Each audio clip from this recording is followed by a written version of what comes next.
YSR Congress party 16వ ఆవిర్భావ దినోత్సవం సందర్భంగా శుభాకాంక్షలు. అదేవిధంగా వైఎస్ఆర్ కాంగ్రెస్ పార్టీ నాయకులకు, కార్యకర్తలకు అందరికీ కూడా, మహిళలకు అందరికీ కూడా ప్రత్యేక ధన్యవాదాలు. ఈరోజు ఈ ప్రెస్ మీట్ ఎందుకు నిర్వహిస్తున్నామంటే, రాష్ట్రంలో జరుగుతున్నటువంటి వైఎస్ఆర్ కాంగ్రెస్ పార్టీ మీద దుష్ప్రచారం, అదేవిధంగా స్థానికంగా శాసనసభ్యులు వారు నిన్న మున్సిపాలిటీలో కొన్ని అబద్ధాలు ఏవైతే చెప్పారో దాని మీద వివరణ ఇవ్వడానికే ఈ పత్రికా సమావేశం నిర్వహించడం జరిగింది.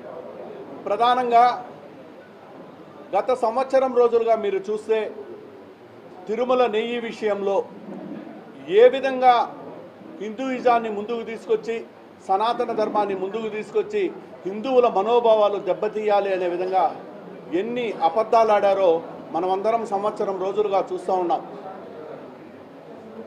వెంకటేశ్వర స్వామితో పెట్టుకుంటే భగవంతుడు ఎవరిని కూడా ఉపేక్షించడు అనే దానికి ఉదాహరణలే మొన్న చూస్తే నెయ్యి ట్యాంకర్ పడిపోవడం, అదేవిధంగా పరకామణిలో పెంచలయ్య అనే వ్యక్తి 2025లో 650 గ్రాములు బంగారు బిస్కెట్ దొంగిలిస్తే కనీసం అతనికి సుప్రీంకోర్టులో బెయిల్ అయితే కూడా ఎక్కడ కానీ వాళ్ళ సొంత పత్రికల వారికి కూడా తెలియకుండా దాచిపెట్టారంటే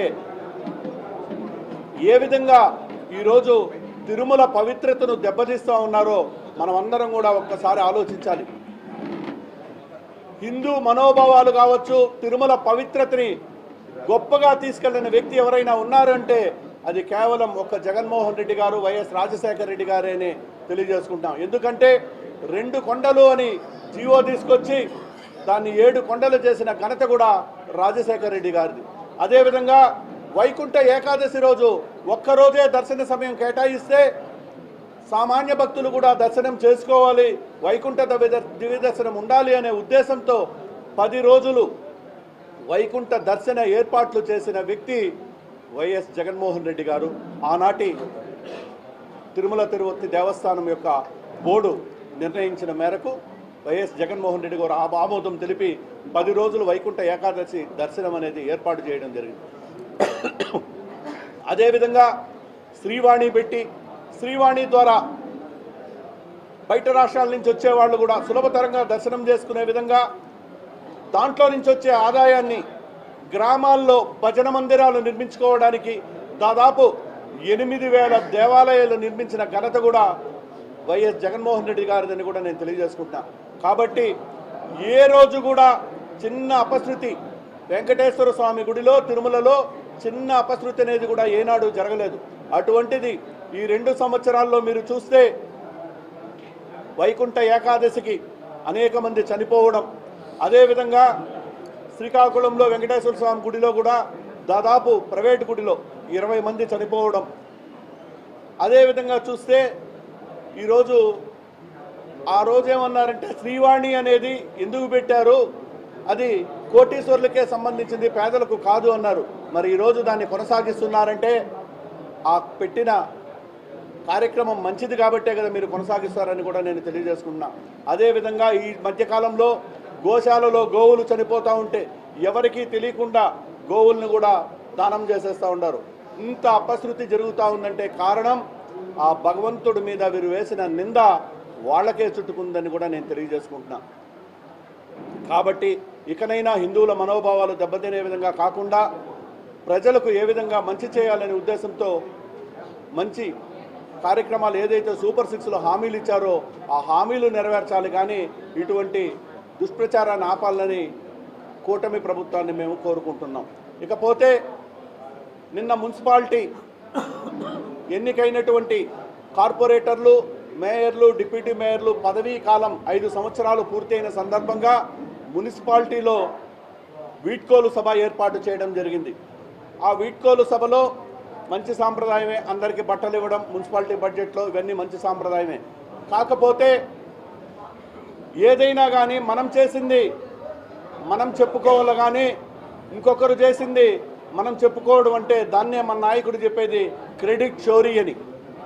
నిన్న గౌరవ ఎమ్మెల్యే గారు గురుజాల జగన్ గారు ఫారెస్ట్ రోడ్డు ఒక ట్రాక్టర్లో ఒక అబ్బాయిని ఢీకొంటే ఆ అబ్బాయి మరణించి ఆ మరణ వార్త విన్న తర్వాత అతని మనసు చెలించిపోయి పవన్ కళ్యాణ్ గారి దగ్గరికి వెళ్ళి పవన్ కళ్యాణ్ గారిని రిక్వెస్ట్ చేసుకొని పవన్ కళ్యాణ్ గారు ఫారెస్ట్ రోడ్డు శాంక్షన్ ఆర్డర్ ఇచ్చి మేము డబ్బులు తీసుకొచ్చి రోడ్డు వేసామని అనేక ప్రగల్భాలు అబద్ధాలు ఆయన నిన్న మాట్లాడారు.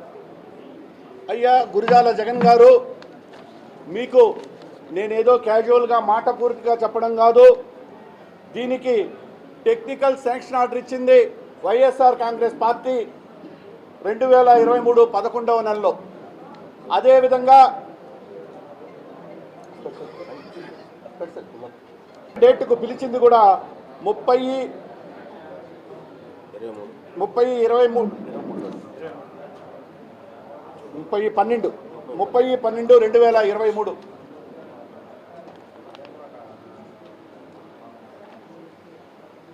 టెండర్ ఇన్విటేషన్ డేట్ వచ్చి 30/10/2023. అదేవిధంగా ఈ టెండర్లో వచ్చి ఆనాటి ఎమ్మెల్యే జంగాలపల్లి శ్రీనివాసులు గారు జేఎంసీ కన్స్ట్రక్షన్ ప్రైవేట్ లిమిటెడ్ మీద టెండర్లో పార్టిసిపై చేసి 30/12/2023 తారీఖు దానికి తగిన డిపాజిట్ కూడా తను కట్టడం జరిగింది. దాని తరువాత ఈ కాంట్రాక్ట్ అగ్రిమెంటు 18/1/2024 తారీఖు నాడు ఈ కాంట్రాక్ట్ అగ్రిమెంట్ చేయడం కూడా జరిగింది. 18/1/2024 ఏ ప్రభుత్వం ఉంది గురిజాల జగన్మోహన్ గారు, మీరు ఒక్కసారి గుర్తు చేసుకోవాలి. ఇది వైఎస్ఆర్ కాంగ్రెస్ పార్టీ ప్రభుత్వంలో వైఎస్ జగన్మోహన్ రెడ్డి గారి ఆధ్వర్యంలో బూడి ముత్యాల నాయుడు పంచాయతీరాజ్ మినిస్టర్గా ఉంటే ఆనాటి ప్రభుత్వం దీన్ని శాంక్షన్ చేసిందనేది కూడా మీరు గుర్తుపెట్టుకోవాలి. మరి మీ మనసు ఆ చిన్న బిడ్డ చనిపోయినప్పుడు చెలించింది, చాలా సంతోషం, మాకు కూడా చాలా బాధ అనిపించింది. కానీ మీరు ఆ రోడ్డు వేసేటప్పుడు 3 అడుగుల లోతు గుంతలోడి మీ మహిళా నాయకురాలు పార్టీ వాళ్ళు పుట్టినప్పటి నుంచి అదే పార్టీకి జెండా మోసిన నాయకురాలు ఆ గుంతలో పడి చనిపోతే ఆ రోజు నీ మనసు చలించలేదా? ఎందుకని నీ మనసు చలించలేదు? ఎందుకని నీ పార్టీ మహిళా లీడర్ అయినటువంటి ఆ మహిళకు నీ మనసు చెలించి జీజేఎం ట్రస్ట్ ద్వారా ఎందుకు ఒక 20 లక్షలు 30 లక్షలు కాంపన్సేషను ఆ మహిళకి ఇవ్వలేదు అని కూడా నేను నిన్ను ప్రశ్నిస్తా ఉన్నా. మేం శాంక్షన్ ఆర్డర్ ఇచ్చిన రోడ్డుకు ఈరోజు క్రెడిట్ చోరీగా నువ్వు మున్సిపాలిటీలో చెప్పుకుంటున్నావంటే మరి అన్ని అబద్ధాలు ఆడే వ్యక్తివి నువ్వు. మరి మీ మహిళా లీడర్ చనిపోతే ఎందుకు నీ మనసు చలించలేదు? ఎందుకని ఆమెకు కాంపన్సేషన్గా ఒక 20 లక్షలు 30 లక్షలు నువ్వు ఇవ్వలేదని కూడా నేను ప్రశ్నిస్తూ ఉన్నా. అదేవిధంగా మా ప్రభుత్వం రన్నింగ్లో ఉండేటప్పుడు మా నాయకుడు మా పంచాయతీ ప్రెసిడెంట్ గుడిపాల మండలంలో చనిపోతే వెంటనే మేము వెళ్ళి 10 లక్షల రూపాయల ఆర్థిక సాయం అందించి వాళ్ళ పిల్లల చదువులకు అయ్యే ఖర్చులు కూడా మేము భరిస్తానన్నాం. చెప్పిన మాట ప్రకారం అదేవిధంగా మా ట్రస్ట్ ద్వారా మేము భరించామని కూడా నీకు నేను తెలియజేసుకుంటున్నా. అదేవిధంగా చూస్తే ప్రభుత్వం ఏర్పడిన వెంటనే మేము ఆనాడు 9 వాటర్ ప్లాంట్లు కట్టించాం. మా సొంత నిధులతో 9 మినరల్ వాటర్ ప్లాంట్లు కట్టిస్తే వెంటనే వెళ్ళి దానికి పసుపు రంగులేసి నీ ఫోటో చంద్రబాబు నాయుడు గారి ఫోటోలు వేసుకునేసి మీరు ప్రారంభించలేదా? ఇది భావ్యమాన్ని నేను ప్రశ్నిస్తూ ఉన్నా. ఎందుకంటే అదే మా ప్రభుత్వంలో 2019 నుంచి 2024 వరకు ఆనాటి దివంగత నేత డికే ఆదికేశవులు నాయుడు గారు నిర్మించినటువంటి వాటర్ ప్లాంట్లు ఎన్ని ఉన్నాయో అన్నిటి మీద నువ్వు ఈ రోజుకి కూడా చెక్ చేసుకో. ఎక్కడైనా కానీ మేము రంగులు పూసి మా పార్టీ నాయకులు ఫోటోలు వేసుకుంటే ఎక్కడైనా చూపించని కూడా నేను నీకు తెలియజేస్తున్నా. ఎందుకంటే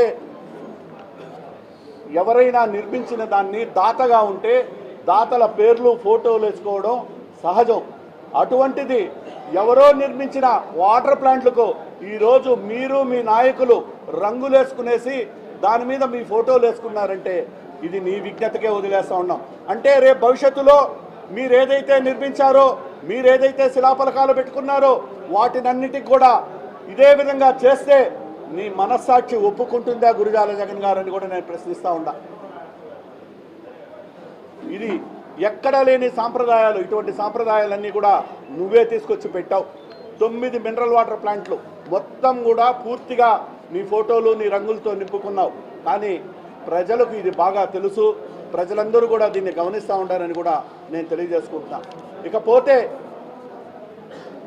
కేవలము న్యూట్రిన్ ఫ్యాక్టరీ దగ్గర పొలం కొన్నావు కాబట్టి ఆ పొలానికి విలువ రావాలనే ఒక దురుద్దేశంతో దర్గా సర్కిల్ దగ్గర నుంచి ఇరువారం దాకా నేషనల్ హైవేగా ఉన్నటువంటి రోడ్డుకు మున్సిపాలిటీ జనరల్ బడ్జెట్లో డబ్బులు వెచ్చించి ఆ రోడ్డు వైండేషన్కు నిరుపేద కుటుంబాలైనటువంటి వాళ్ళ ఇళ్ళన్నీ కూడా పగలగొట్టి కాంపన్సేషన్ లేకుండా వాళ్ళని నిరాశ్రయులు చేస్తున్నావే, ఇది నీకు భావ్యమా? ఆ పేదల కడుపు కొట్టడం నీకు తగునా అని కూడా నేను ప్రశ్నిస్తూ ఉన్నా. ఎందుకంటే కేవలం నువ్వు కొన్న పొలానికి విలువ పెంచుకోవడం తప్పితే దర్గా సర్కిల్ నుంచి ఇరువారం దాకా చిత్తూరులో పుట్టిన ప్రతి ఒక్కరికి తెలుసు అక్కడ ఏమీ ట్రాఫిక్ ఇబ్బందులు లేవు, ఎటువంటి సమస్యలు లేవు, ఏ రోజు కూడా అక్కడ ట్రాఫిక్ ఆగిన దాఖలాలు లేవని కూడా ప్రతి ఒక్కరికి తెలుసు. అటువంటిది ఈరోజు నీ పొలాలు రేట్ల కోసం ఆ ఇళ్లందరినీ కూడా నిరాశ్రయులు చేశావు. ఇది మంచి పద్ధతి కాదు, పేదల కడుపు కొట్టడం మంచి పద్ధతి కాదని కూడా నేను తెలియజేసుకుంటున్నా. ఒక జనరల్ ఫండ్స్ని తీసుకొచ్చి 2 కోట్ల రూపాయలు దానికే వెచ్చిస్తున్నావంటే మున్సిపాలిటీలో ఉన్న బడ్జెట్లు వెచ్చించడం కాదు, మనం కట్టే ట్యాక్సుల్ని నువ్వు మీ ప్రభుత్వాన్ని ఒప్పించి మెప్పించి ప్రభుత్వం నుంచి తీసుకోరా, మేము కూడా నీకు సహకరిస్తాం. నువ్వు వెరీ గుడ్, మంచి డబ్బులు తీసుకొచ్చావు, ప్రభుత్వం నుంచి అనేక నిధులు తెచ్చావు, బ్రహ్మాండమైన అభివృద్ధి చేస్తూ ఉన్నావు అని చెప్పచ్చు. అభివృద్ధి అంటే ఎక్కడిదక్కడ కొట్టేసి ఎవ్వరికి ఇంతవరకు ₹1 కాంపన్సేషన్ ఇవ్వకుండా అక్కడ బిల్డింగ్ కట్టుకున్న వాళ్ళందరూ నిరాశ్రయులు అయిపోయే విధంగా మొండి గోడలు నింపడం అంటే అభివృద్ధి అని నేను అడుగుతున్నా. ఈరోజు కోర్టు డౌన్లో చూస్తే మున్సిపాలిటీ డ్రైనేజ్ పెట్టారు, టెండర్లు పిలవకనే డ్రైనేజ్ పెట్టారు. ఆ డ్రైనేజ్ ఏ విధంగా వేశారంటే సాధారణ ఒక సందులో ఏ విధంగా డ్రైనేజ్ చేస్తారో, ఒక 50 ఇళ్ళు 60 ఇండ్లు ఉండే బెడ్త్ ఎంతైతే డ్రైనేజ్ చేస్తారో ఆ విధంగా ఈరోజు డ్రైనేజ్ వేయడం జరిగింది. అసలు ఈ మున్సిపాలిటీలో ఉన్న ఎంఈలు దాన్ని కనీసం చుట్టపు చూపుగా ఉన్న దాన్ని చూస్తూ ఉండాలని కూడా ఆ ఎంఈలను కూడా నేను ప్రశ్నిస్తూ ఉండా. అసలు భవిష్యత్తులో ఏం చేయాలనుకుంటున్నారు వాటంతా అట్టే మొండిగా వదిలేశారు. అదేవిధంగా సంతపేటలో చూస్తే వర్షాకాలం వచ్చినప్పుడు ఎక్కడివక్కడ లోడేశారు. దాదాపు 3 మాసాలు దారి లేకుండా పాములు పురుగుల్లో ఆ చుట్టుపక్కల ఇళ్ళోళ్ళందరూ కూడా భయభ్రాంతులకు గురైనారు. మొత్తం ఎక్కడిదక్కడ లోడేసి ఈ రోజుకి కూడా ఇబ్బంది పాలవుతూ ఉన్నారు. దీన్ని అభివృద్ధి అంటారా అని నేను అడుగుతున్నా. ఇట్లా చెప్పుకుంటా పోతే ప్రతి ఒక్కటి అవినీతి తప్పితే అభివృద్ధి అనేది ఎక్కడా జరగలేదు. ఎందుకంటే ఎక్కడ చూసినా దోపిడీ. కట్టమంచి చెరువులో నీళ్ళు వచ్చింది, దాని ఎన్జిటీలో కేసేశారు, చెరువులో మన్ను ఎత్తుతూ ఉంటారు. ఎందుకంటే అభివృద్ధి అడ్డుకుంటున్నాడు విజయానంద రెడ్డి అంటారు. మరి ఈరోజు కాజూరు చెరువులో నుంచి రోజుకు 300 ట్రాక్టర్లలో ఇసుక గ్రావెల్ మట్టి తరలించుకొని పోతూ ఉన్నారు. అదేవిధంగా చూస్తే కొట్రకోన గంగానెల్లూరు బార్డర్ కాన్స్టిట్యున్సీ కొట్రకోన లక్ష్మీరెడ్డిపల్లి దగ్గర టిప్పర్లు పెట్టి ఏకంగా మీ పొలాలకంతా గుట్టలు ఖాళీ చేసేసి గ్రావెల్ దోలుతున్నారు. దీన్ని అభివృద్ధి అంటారా అని నేను అడుగుతున్నా. అదేవిధంగా చూస్తే నీకు సిమెంట్ మిక్సింగ్ ప్లాంట్ ఉంటే ఆ ప్లాంట్కి దొడ్డిపల్లిలోని శ్మశాన వాటి దగ్గర 40 సంవత్సరాల ముందు ఆపేసినటువంటి ఇసుక మేటలన్నీ కూడా ఈరోజు లోడి మీ సిమెంట్ ప్లాంట్కు తరలిస్తూ ఉన్నావే, దీన్ని అభివృద్ధి అంటారా అని నేను అడుగుతున్నా. ఎన్ఆర్పేట ఏరియాలో నుంచి రోజుకు 30 టిప్పర్ల శాండ్ని చెన్నైకి తరలిస్తూ ఉండారే, దీన్ని అభివృద్ధి అంటారా అని నేను ప్రశ్నిస్తూ ఉన్నా. అంటే అభివృద్ధి అంటే నీ ఉద్దేశంలో ఇటువంటి దోపిడీని అభివృద్ధి అంటారా అనేది కూడా మాకు సందేహం ఎత్తుతూ ఉంది. కాబట్టి వీటినన్నిటిని అభివృద్ధి అనరు. గట్టిగా ఎవరినైనా ప్రశ్నిస్తే మాట్లాడితే మా నాయకులు ఎవరైనా అడిగితే గట్టిగా పిత్తి పక్కనోడి కన్నా వాసన వస్తే కూడా కేసు అంటావు. మీ ఇన్స్పెక్టర్లు నీకు సలాం కొట్టే వాళ్ళ దగ్గర వెంటనే కేసులు ఫైల్ చేస్తావు. నేను వాళ్ళకు కూడా చెప్తా ఉన్నా, అయ్యా న్యాయబద్ధంగా ఎవరైనా తప్పు చేస్తుంటే కేసులు పెట్టండి, తప్పు లేదు. కానీ ఇటువంటి అన్యాయమైన కేసులు పెట్టి పేదలను ఇబ్బంది పాలు చేయొద్దండి అని కూడా వాళ్ళను కూడా నేను విన్నవించుకుంటా ఉన్నాను.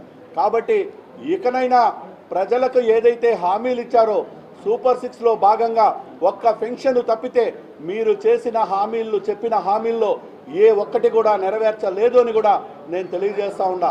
అదేవిధంగా ఈ 2 సంవత్సరాల్లో ఎంతమంది విడోలు లేరు, ఎంతమంది 60 సంవత్సరాలు దాటిన వారు లేరు, ఏ ఒక్కరికి కూడా ఈ పొద్దుటి వరకు ఒక కొత్త పెన్షన్ అనేది ఇవ్వలేదు అంటే మీ దృష్టిలో ఇది అభివృద్ధిలాగా ఉందేమో నాకైతే సందేహంగా ఉంది జగన్ గారు, గురజాల జగన్ గారు. కాబట్టి ఇక మీదైనా అభివృద్ధి అంటే ఏమనేది ఎవరినైనా అడిగి తెలుసుకొని దాని మీద కనుక్కొని మీరు మాట్లాడితే బాగుంటుందని కూడా నేను తెలియజేసుకుంటున్నా. అభివృద్ధి అంటే మా నాయకుడు జగన్మోహన్ రెడ్డి గారు చేసింది అభివృద్ధి. కుంటుపడిపోయి 25 సంవత్సరాలుగా మూలపడిపోయిన విజయ డైరీని ఈరోజు వేల మంది కార్మికులు పనిచేసి ఒక సుందరవనంగా కనబడతా ఉందంటే అమూల్ వాళ్ళకిచ్చి 1000 మంది కార్మికులు ఈరోజు పనిచేసి ఉపాధి పొందుతూ ఉన్నారంటే దాన్ని అభివృద్ధి అంటారు. ఈ దేశంలోనే 3వ నంబర్కు సంబంధించి 3వ స్థానంలో ఉన్నటువంటి సిఎంసి, చిన్న అవుట్ పేషెంట్ స్థానంలో ఉన్నటువంటి సిఎంసిని 500 పడకల మెడికల్ కాలేజీ హాస్పిటల్గా నిర్మిస్తూ ఉన్నారు చూడు, దాన్ని అభివృద్ధి అని అంటారు. ఇదే విధంగా ఇటు చెన్నై అటు బెంగళూరు, అదేవిధంగా దానికి ఎక్స్ప్రెస్ హైవే కనెక్టివిటీ చేసి తరచూరు దాకా ఎక్స్ప్రెస్ హైవేలు ఎక్కడికక్కడ కనెక్టివిటీలు ఇచ్చి వేల కోట్ల నిధులు సెంట్రల్లో నుంచి తెచ్చి వెచ్చించి రోడ్లు వేస్తున్నారు చూడు, దాన్ని అభివృద్ధి అంటారు. ఆనాడు తిరుపతికి పోవాలంటే 1.5-2 గంటల సమయం పట్టేది, రైల్వే బ్రిడ్జిలు కానీ ఎక్కడికక్కడ ఇబ్బందికరంతో. చిత్తూరులో కనెక్టెడ్ కాకుండా మొత్తం అటే బైపాస్ నుంచి కాణిపాకం మీదుగా తిరుపతికి 45 నిమిషాల్లో ఈరోజు ప్రయాణిస్తూ ఉన్నారంటే ఈ రోడ్లు వేసిన ఘనతంతా వైఎస్ జగన్మోహన్ రెడ్డి గారిది, దాన్ని అభివృద్ధి అంటారు. అదేవిధంగా పూతలపట్టు దగ్గర నుంచి కూడా మళ్ళీ మన చిత్తూరుకి రావడానికి దాన్ని కూడా డబుల్ రోడ్ చేసి ఎక్స్ప్రెస్ హైవే లాగా బైపాస్ కనెక్టివిటీ ఇచ్చి ఆ ఎక్స్ప్రెస్ హైవేకి లింక్ ఇచ్చే విధంగా చేశారు చూడు, దాన్ని అభివృద్ధి అంటారు. నువ్వు ఇది కాదా అనేది నిరూపించు. వైఎస్ఆర్ కాంగ్రెస్ పార్టీ ప్రభుత్వంలో ఈ రోడ్లన్నీ కూడా కొన్ని వేల కోట్ల నిధులు తెచ్చి ఈ రాష్ట్రంలో ఎక్కడా లేని విధంగా చిత్తూరు నియోజకవర్గానికి కనెక్టివిటీ ఇచ్చి పెట్టిందే రోడ్లు. ఇవన్నీ కూడా జగన్మోహన్ రెడ్డి గారిని కూడా నేను తెలియజేసుకుంటున్నా. దీన్ని అభివృద్ధి అంటారు. కానీ మీరేదో బాగుండే రోడ్లను కొట్టేసి బాగుండే ఇళ్ళు కొట్టేసి కాంపన్సేషన్ ఇవ్వకుండా దీన్ని అభివృద్ధి అంటారంటే మీ దృష్టిలో ఇది అభివృద్ధి ఏమో, ప్రజల దృష్టిలో ఇది దౌర్భాగ్యంగా భావిస్తూ ఉంటారని కూడా నేను తెలియజేసుకుంటున్నా. ఇకపోతే ఆనాటి పెద్దలు దాతలు పీవీకేఎన్కు స్థలం ఇచ్చారు, పీసీఆర్కు స్థలం ఇచ్చారు. ఆనాటి దాతలు గొప్ప మనసుతో ఇచ్చారు కాబట్టి ఈనాటికి కూడా వాళ్ళ పేర్లు మనం తలుచుకుంటున్నాం. మరి వాటి పేర్లు కూడా కొట్టేసి మీ పేర్లు వేసుకుంటే దీన్ని కూడా అభివృద్ధి అంటారేమో మీ దృష్టిలో అని కూడా నేను హెచ్చరిస్తూ ఉన్నా. మరి ఎందుకని దాని పేర్లు మార్చలా? మేము కట్టిన వాటర్ ప్లాంట్లో ఎందుకని పేర్లు మార్చారో మీరే దీనికి సమాధానం చెప్పాలని కూడా నేను తెలియజేసుకుంటున్నాం మీ ద్వారా. నాయుడు వాళ్ళ ఫ్యామిలీ అనేది చిత్తూరుకి చాలా అనేక రకాలుగా విద్యాలయాలు కావచ్చు, అనేక రకాలుగా ఎంతోమంది కష్టాలు ఉంటే వాళ్ళందరికీ కూడా అనేక రకాల సహాయాలు చేశారు. కాబట్టి వాళ్ళ తనయుడు కొన్ని సమస్యల తప్పుడు కేసుల్లో అతన్ని నిర్బంధిస్తే ఆయన్ని మానవతా దృక్పథంతో పరామర్శించడం అనేది మానవ నైజం. కాబట్టి దాని ప్రకారమే నేను ఆయన్ని కలిశానని కూడా నేను మీకు తెలియజేసుకుంటున్నాను.